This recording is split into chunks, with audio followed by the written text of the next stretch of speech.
وأحسن منك لم تر قط عيني وأجمل منك لم تلد النساء خلقت مبرأ من كل عيب خلقت مبرأ من كل عيب كأنك قد خلقت كما تشاء كتاب أنزلناه إليك مبارك ليدبروا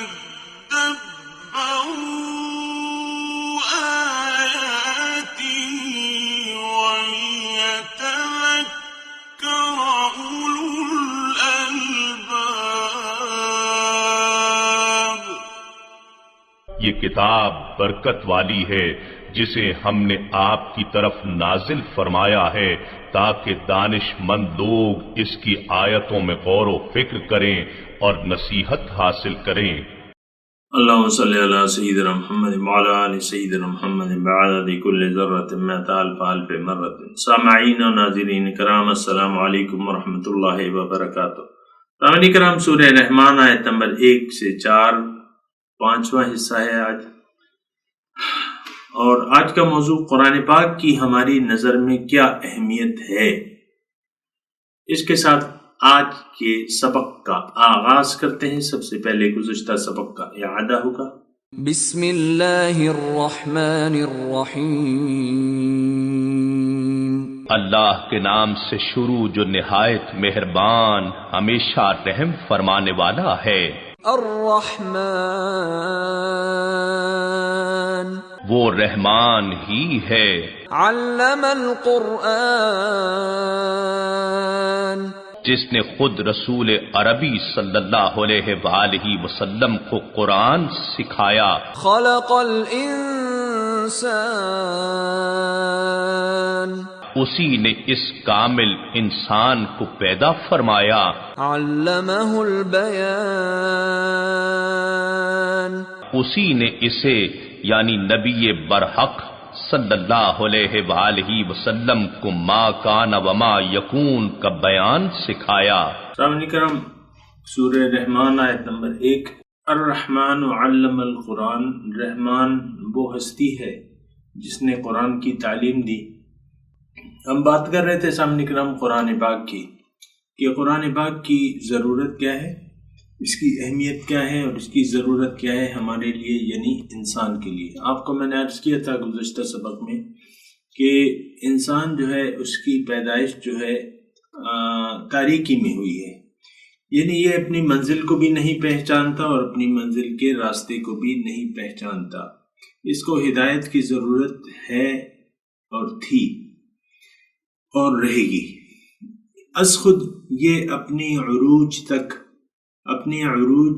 کو جانتا بھی نہیں ہے اور اس کے راستے کو بھی نہیں پہچانتا۔ یہ بات ذرا نوٹ کر لے سامنے کرام۔ دوبارہ میں عرض کر رہا ہوں، انسان یعنی میں اور آپ، اور یہ میں اس لیے تھوڑی سی وضاحت سے کر رہا ہوں کیونکہ ہم میں سے ہر شخص یہ سمجھتا ہے کہ میں عقل کل ہوں۔ ایسی بات نہیں ہے۔ ہم بنیادی طور پہ باطن کے متعلق تو جانتے ہی نہیں ہیں۔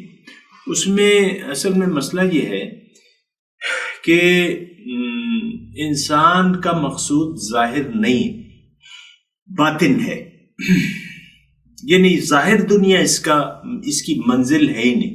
یہ بات تھوڑی سی آپ نوٹ کر لینا، ظاہر دنیا جو ہے وہ انسان کی منزل ہی نہیں ہے۔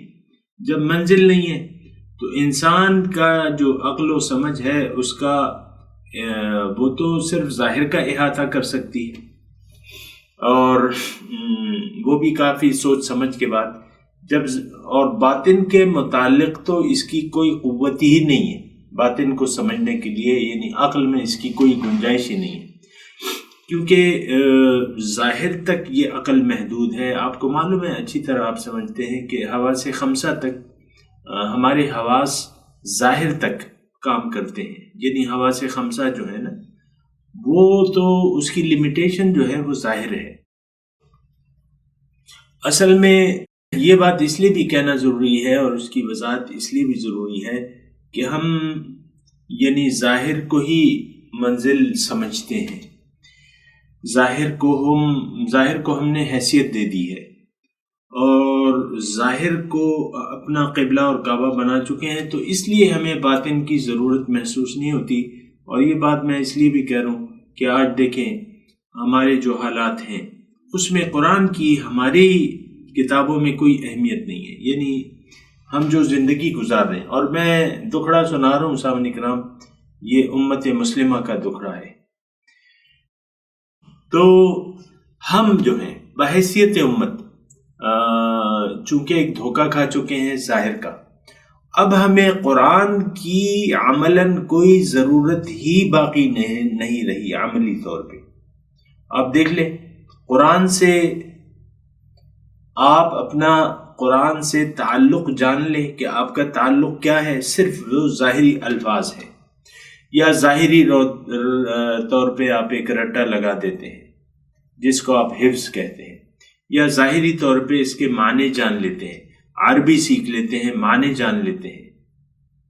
بہت سے لوگ یہ کہتے بھی ہیں کہ بھئی قرآن کو اگر آپ نے سمجھنا ہے تو عربی کو سمجھے.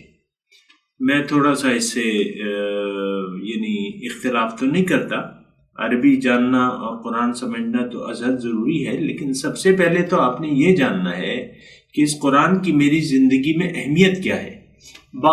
یعنی عرب جو ہے اس وقت جو عربی زبان جاننے والے ہیں، ظاہر ہے کہ وہ اس کا مطلب تو جانتے ہیں، لیکن وہ بھی قرآن سے اسی طرح دور ہیں جس طرح ہم دور ہیں. یعنی جو قرآن کے سمجھنے والے ہیں.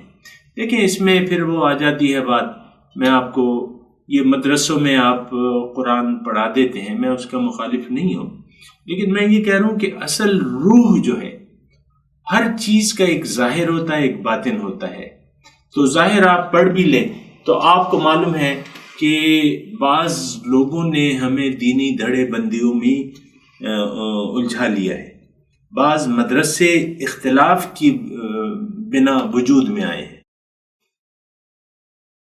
یعنی دین میں اختلاف، قرآن میں اختلاف، قرآن کے معنی میں اختلاف. آپ دیکھیں ہمارے جو مدارس ہیں تو اس میں 5 میرے خیال سے تو مجھے معلوم ہے، یہ اہل حدیث مکتب فکر کا الگ وہ ہے امتحانی سلسلہ ہے یا مدارس کا سلسلہ ہے، اہل تشیع کا الگ ہے، اور جو بریلوی حضرات ہیں ان کا الگ ہے، جو دیوبندی حضرات ہیں ان کا الگ ہے. تو اسی قسم کے مطلب یہ ہے کہ یہ ہم نے مذہبی اختلافات کی بنا اپنے اپنے مکتب فکر قائم کر لیے ہیں، اور یہ سب کیا ہے، یہ قرآن اور حدیث میں اختلاف کی بنا پہ، یعنی اس کے معنی میں اختلاف کی بنا. تو بہرحال میں آپ کو یہ عرض کر رہا ہوں، یہ میرا موضوع نہیں ہے، لیکن میں علم القرآن پہ بات کر رہا ہوں سامنے کا، کہ اللہ تعالیٰ نے قرآن کی تعلیم دی ہے. اور میں اس پہ بات کر رہا ہوں سامنے کرام کہ قرآن کی اہمیت کیا ہے، اس کی ضرورت کیا ہے.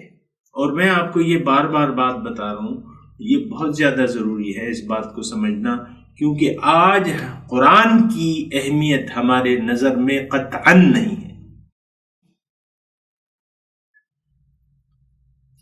آپ سمجھ رہے ہیں میری بات؟ قرآن کی اہمیت ہے ہی نہیں. اس کی کیا وجہ ہے؟ اس کی وجہ یہ ہے کہ قرآن جس طرف ہماری رہنمائی فرماتا ہے، جس منزل کی طرف، وہ ہماری منزل ہی نہیں ہے. وَلَضَّالِّينَ، گمراہ ہو چکے ہیں ہم تو گمراہوں کے راستے پر چل رہے ہیں. یعنی جو انعام یافتہ لوگ ہیں ان لوگوں کا راستہ تو ہم نے ترک کر دیا ہے. صراط الذین انعمت علیہم، صراط المستقیم کی آپ دعا مانگتے ہیں نا، لیکن یہ راستہ کن لوگوں کا ہے؟ یہ ان لوگوں کا راستہ آپ مانگتے ہیں جس پر اللہ کا انعام ہوا ہے. ہم تو یعنی من حیث القوم ایک گمراہ قوم ہے، اپنی منزل ہم سے بھول چکی ہے. ہم گمراہی کے اندھیروں میں رواں دواں ہیں. ہماری کوئی حقیقی منزل ہی نہیں ہے تو باطل ہے. یہ کیا تماشا ہے؟ تو بہرحال آج قرآن کی حیثیت ہماری نظر میں نہیں ہے. یہ بات تو آپ اس سے اختلاف کر ہی نہیں سکتے. ہاں ظاہری طور پہ اگر ہو تو ہو. ظاہری طور پہ مدرسے ہیں، ہزاروں کی تعداد میں مدرسے ہیں جو قرآن، ناظرہ، حفظ، تجوید یہ بتاتے ہیں. میں اس کا مخالف نہیں ہوں، لیکن میں تو کہہ رہا ہوں وہ روح جو ہے قرآن کی، روح قرآن سے ہم غافل ہیں. قرآن تو ان ھذا القرآن یہدی للتی ہی اقوی، قرآن تو وہ راستہ بتاتا ہے جو سب سے زیادہ سیدھا ہے. وہ منزل ہماری منزل ہی نہیں ہے جس کی طرف قرآن ہمیں لے جانا چاہتا ہے. یہ بہت شرمناک بات ہے.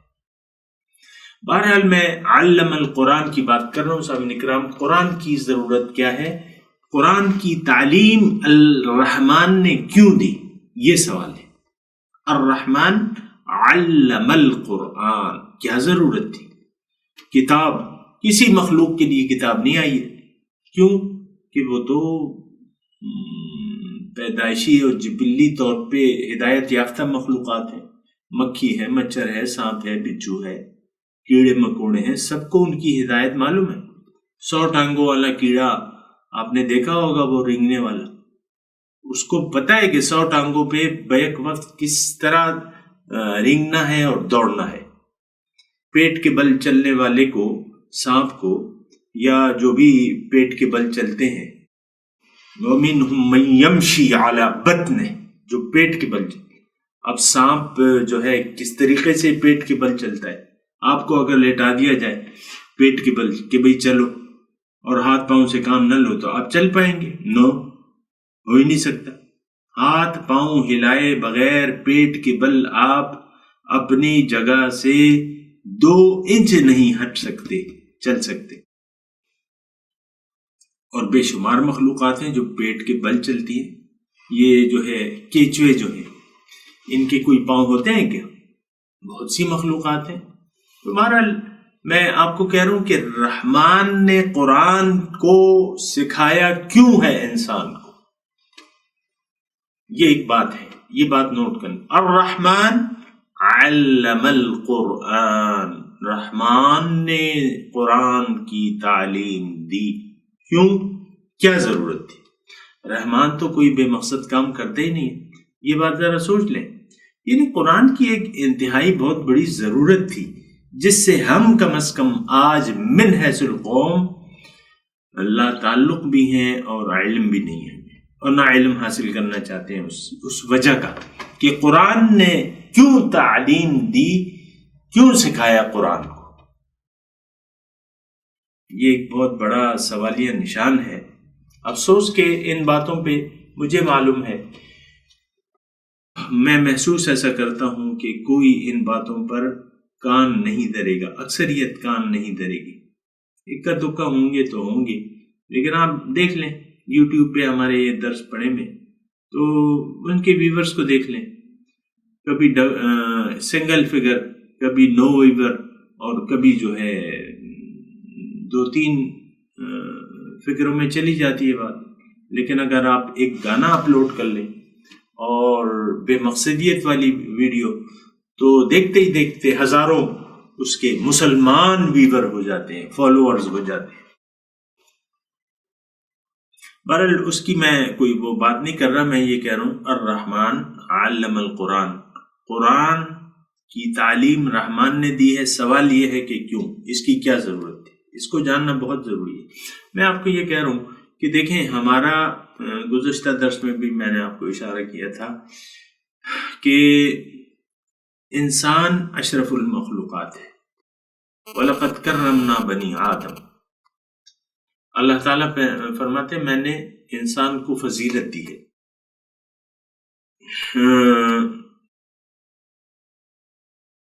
یعنی انسان اشرف المخلوقات ہے. یہ تو آپ کو معلوم ہے. اس کائنات کا نچوڑ کیا ہے؟ انسان ہے. بنیادی حیثیت اس میں انسان کو حاصل ہے، یہ تو آپ کو معلوم ہونا چاہیے ہوگا۔ اب انسان کیوں ہے، یہ بات ہے، انسان کیا ہے اور کیوں ہے، اس کی میں نے وضاحت کی بھی تھی، لیکن یہ ایک ایسا اہم موضوع ہے سامنے کرام کہ بہت اہم ہے اس کا سوال تلاش کرنا۔ ہمیں نہیں معلوم کہ ہم کون ہیں، کیا ہے، ہماری منزل کیا ہے، اس منزل کا راستہ کیا ہے، یہ بات سوچنے اور سمجھنے کی ہے۔ دیکھیں، رحمان نے الرحمن خلق الانسان، انسان کو پیدا کیا ہے۔ انسان کا خالق کون ہے؟ رحمان ہے۔ رحمان نے انسان کو کیوں پیدا کیا ہے؟ بس یہ ایک سوال ہے، اس کا سوال آپ یعنی اس کا جواب آپ جان لیں تو پھر اس کے لیے علم القرآن کی بات ہوگی۔ خلق الانسان کی انسان ہے کیا، اس کی تخلیق کیا ہے، یہ سارے میرے مضامین ہیں سامنے کرام جس پہ میں بات کر رہا ہوں۔ یعنی آج کے مضمون میں الرحمن علم القرآن خلق الانسان، یہ 3 آیات پہ میں بات کر رہا ہوں، اور اس میں تیسری آیت جو ہے پہلے میں بیان کر رہا ہوں کہ خلق الانسان، اللہ نے انسان کو پیدا کیا ہے۔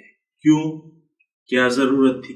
ہر مخلوقات کا یعنی اللہ تعالیٰ نے جو تخلیقات ہمارے لیے کی ہیں، جو پیدائش کی ہے، اس کا اکثر ہم مقصد و مطلب جان چکے ہیں۔ چکن کا مطلب ہم جانتے ہیں، چاول، اجناس، سبزیاں اور یہ سارے آپ کے نباتات وغیرہ، یہ سارے چرند پرند، یہ ہمارے لیے چارپائے جو ہیں، ان کی بھی ہم اہمیت سے واقف ہیں، اور آپ کو معلوم ہے سامنے کرام۔ تو انسان، یہ ساری چیزیں جو ہے انسان کے لیے ہیں، یہ ہم پر بالکل واضح ہے۔ تو اب خلق الانسان، انسان کو کیوں پیدا کیا ہے؟ یہ ساری چیزیں تو ہیں انسان کے لیے۔ انسان کیا ہے آپ کو میں بتا چکا ہوں، دوبارہ بتا رہا ہوں کہ انسان اصل میں حقیقت میں وہ روح ربانی ہے جس کو اللہ تعالیٰ نے ایک جسم میں ڈالا ہے۔ 4 مہینے جب ماں کے پیٹ میں بچہ ہو جاتا ہے، یعنی 4 مہینے کا ہو جاتا ہے، اس کے بعد وہ روح ربانی آتی ہے اور اس جسم میں آ جاتی ہے۔ حدیث کا واضح مضمون ہے، سب سے زیادہ سچے نے ہمیں اس کی خبر دی ہے۔ تو 4 مہینے میں کیوں آتا ہے؟ روح کیا ہے؟ یہ امر ربی ہے۔ ما اوتیتم من العلم الا قلیلا، اس کے متعلق اپنی روح، یعنی ہماری اتنی قوت نہیں ہے، میں یہ بات بتا دوں آپ کو کہ ہماری اتنی قوت نہیں ہے، اتنی طاقت نہیں ہے کہ روح کے اپنی حقیقت کے بارے میں، یعنی اس کے بارے میں ہم جان سکیں۔ ہاں، ایک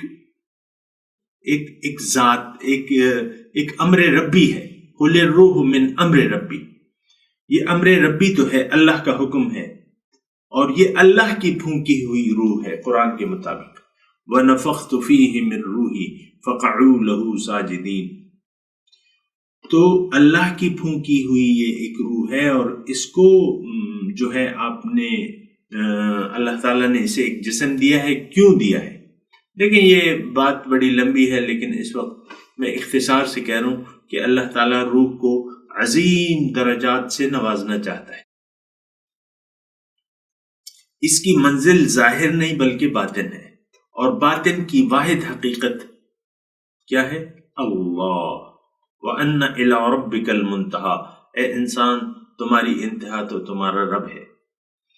اب انسان کو اللہ نے اپنے لیے پیدا کیا ہے کہ یہ کوشش کرے، اس کی ملاقات کے لیے کوشش کرے، اور جب یہ خوب کوشش کرے گا، یہ روح جب اس بدن میں آ کے خوب کوشش کرے گی، تو اللہ تعالیٰ اس کو اطمینان دلاتا ہے قرآن پاک میں کہ یا ایھا الانسان انک کادح الی ربک کدحا فملاقی، اے انسان تم خوب محنت کرتے ہو اس دنیا میں میرے راستے پر چلنے کے لیے، تو بس یہ امید رکھو کہ تمہاری ملاقات اس سے ہو جائے گی۔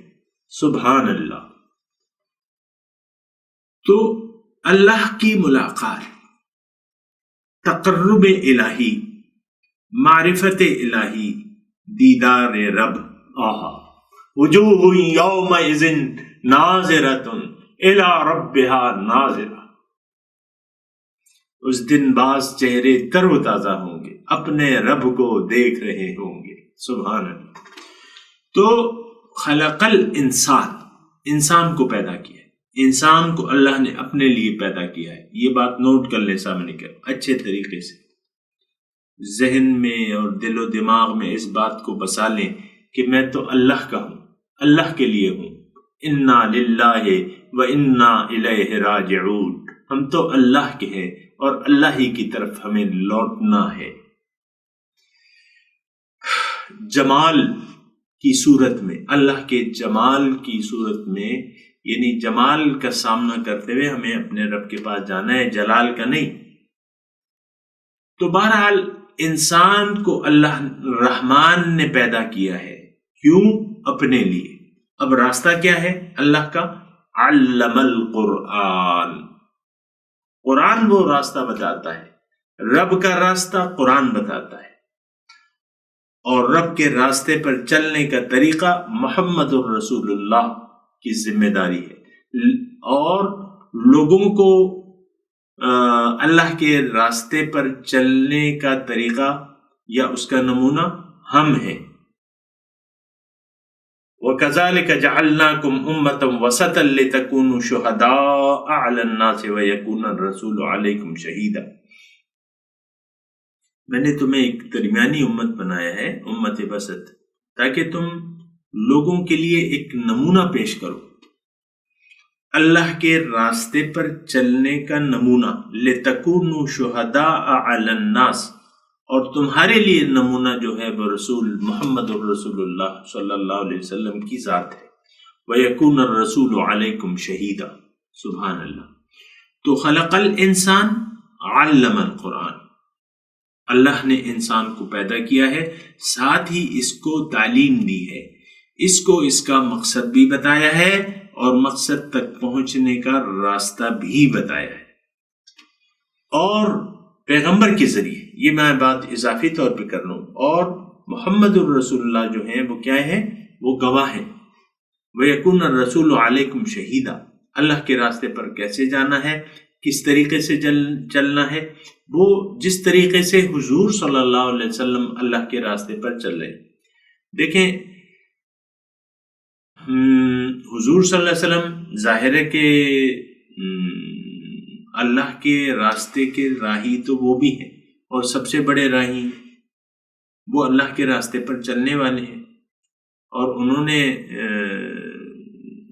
کہا ہے، پیغمبر نے کہا ہے کہ ان ربی علی صراط مستقیم وما اريد ان اخالفکم الی ما انہاکم۔ تو بہرحال اللہ تعالیٰ نے انسان کو پیدا کیا، اس کو قرآن کی تعلیم دی، قرآن کی اہمیت۔ اب یہ میں ایک بات نوٹ کر رہا ہوں، تھوڑا سا غور سے سنیں کہ قرآن کی اہمیت کن لوگوں کے لیے ہوگی، یعنی قرآن کے بارے میں کون لوگ محتاط ہوں گے یا ان کی نظر میں ان کی اہمیت ہوگی، قرآن کی اہمیت۔ تو بات یہ ہے کہ قرآن یعنی انسان کی منزل کیا ہے؟ اللہ، اللہ کا راستہ بتاتے ہیں قرآن اور صاحب قرآن۔ تو صاحب قرآن، اب میں آپ کو یہ بات بتا رہا ہوں کہ قرآن کی اہمیت کن لوگوں کی نظروں میں ہوگی، اور یہ میں ایک ٹیسٹ کیس کے طور پہ بھی آپ کو یہ بتا رہا ہوں کہ اگر آپ یہ دیکھنا چاہتے ہیں کہ اللہ میری منزل ہے، تو آپ کو یہ اندازہ بہت لگانا جو ہے بہت آسان ہوگا، اور اندازہ کیا ہے کہ آپ یہ اندازہ لگائیں کہ آپ کی نظر میں آیا قرآن کی کوئی اہمیت ہے، نمبر 1، یا صاحب قرآن کی کوئی آپ کی نظر میں حیثیت ہے، نمبر 2۔ دیکھیں قرآن اور صاحب قرآن، یہ یعنی قرآن کو آپ سمجھ نہیں سکتے جب تک آپ کو ایک سمجھانے والا نہ ہو۔ قرآن کو سمجھنا آپ کے لیے از خود مشکل ہے جب تک ایک صاحب قرآن آپ کو اس کی وضاحت نہ کر دے۔ وَأَنزَلْنَا إِلَيْكَ الذِّكْرَ لِتُبَيِّنَ لِلنَّاسِ مَا نُزِّلَ إِلَيْهِمْ. اللہ تعالیٰ فرماتا ہے کہ یہ ذکر، یہ نصیحت میں نے نازل کی ہے تاکہ آپ لوگوں کو وضاحت کریں، قولی اور عملی. دیکھیں وضاحت دو قسم کی ہوتی ہے، وضاحت ہوتی ہے قولی طور پہ بھی اور عملی طور پہ بھی. تو حضور کے یہ دونوں شانیں ہیں کہ انہوں نے قولی طور پہ بھی قرآن کی وضاحت کی ہے جہاں جہاں ضرورت محسوس ہوئی ہے، اور سب سے بڑی ان کی جو حیثیت ہے وہ عملی تفسیر ہے. ایک صحابی آئے امی عائشہ کے پاس، صحابی نہیں تھے، تابعی تھے. تو ظاہر ہے کہ ان کی عمر ذرا برکت والی تھی امی عائشہ کی. تو انہوں نے یعنی آ کے سوال کیا کہ امی جان یہ بتائیں کیف کان خلق رسول اللہ صلی اللہ علیہ وسلم، بتائیں مجھے کہ حضور کا خلق کیسا تھا، اخلاق کیسے تھے، کیسے زندگی گزارتے تھے، کیا طریقہ تھا. تو امی جان نے واپس ان سے یہ سوال کیا کہ اما قرأت القرآن، کیا تم نے قرآن نہیں پڑھا ہے؟ تو انہوں نے کہا کہ ہاں پڑھا تو ہے. انہوں نے جواب دیا امی جان نے، کان خلقہ القرآن، کہ ان کا خلق تو قرآن تھا. تو قرآن اور صاحب قرآن، حضور صلی اللہ علیہ وسلم سب سے پہلے جو ہیں وہ صاحب قرآن ہے. پھر ان کے بعد جو آتے ہیں صاحب قرآن، اس کا سلسلہ جاری رہتا ہے. میں اس وقت اس پہ بات نہیں کر رہا، میں اس پہ بات کر رہا ہوں کہ اللہ تعالیٰ نے انسان کو بتایا، اور چونکہ انسان کو خود معلوم نہیں تھا کہ اس کی منزل کیا ہے اور اس کا راستہ کیا ہے، تو پہلی وحی میں اس کا جواب آیا وحی کی ضرورت کا کہ وَعَلَّمَ الْإِنسَانَ مَا لَمْ يَعْلَمْ. انسان کو وہ تعلیم دی قرآن نے. اس وحی کی ضرورت کیا ہے کہ انسان کو وہ بتایا جائے جو اس کو نہیں معلوم، اپنے حواس سے یہ معلوم نہیں کر سکتا. تو وحی اس لیے آئی علم القرآن خلق الانسان، یعنی قرآن کی حیثیت. میں نے آپ کو وہ ٹیسٹ بتا رہا نا کہ آپ یعنی یہ آپ بآسانی معلوم کر سکتے ہیں کہ آیا میری کیا حیثیت ہے اس وقت، میں کس سٹیج پہ. اگر آپ کی نظر میں قرآن اور صاحب قرآن کی اہمیت ہے اور یعنی اس کی آپ ضرورت محسوس کرتے ہیں، تب تو آپ کی سوچ بھی درست ہے، طریقہ بھی درست ہوگا. اگر ایسا نہیں ہے کہ قرآن کی حیثیت اور صاحب قرآن کی آپ کی نظر میں کوئی حیثیت نہیں ہے، تو پھر آپ ایک دنیا دار ہیں، آپ ایک ظاہر پرست ہیں. یہ اندازہ آپ نے خود لگانا ہوگا. بہتر یہ ہے کہ آپ قرآن کی طرف متوجہ ہو جائیں، آپ اللہ کے بندے کو ڈھونڈیں اور اس سے جڑ جائیں. کونوا مع الصادقین کا حکم آیا ہے قرآن میں کہ اے ایمان والو اللہ کا تقوی اختیار کر لو اور سچے لوگوں کے ساتھ ہو جاؤ. اور سامعین کرام، میں تلاوت کرتا ہوں، میرے ساتھ دہرائیے. اعوذ باللہ من الشیطان الرجیم، بسم اللہ الرحمن الرحیم. الرحمن علم القرآن خلق الانسان علمہ البیان.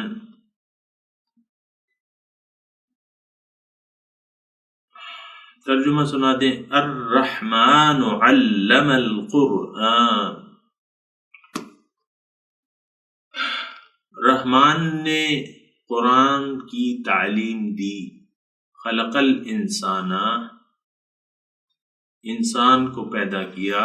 علمہ البیان، اس کو بیان کی تعلیم دی. اب ان آیت کی تلاوت اور ترجمہ. بسم اللہ الرحمن الرحیم.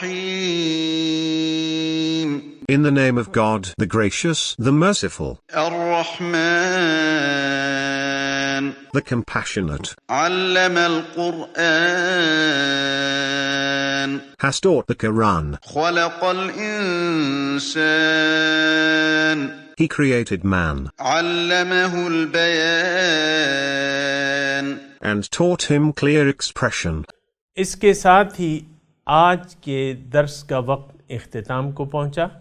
انشاءاللہ اگلے درس میں ملاقات ہوگی. وآخر دعوانا ان الحمد للہ رب العالمین، والسلام علیکم ورحمۃ اللہ وبرکاتہ۔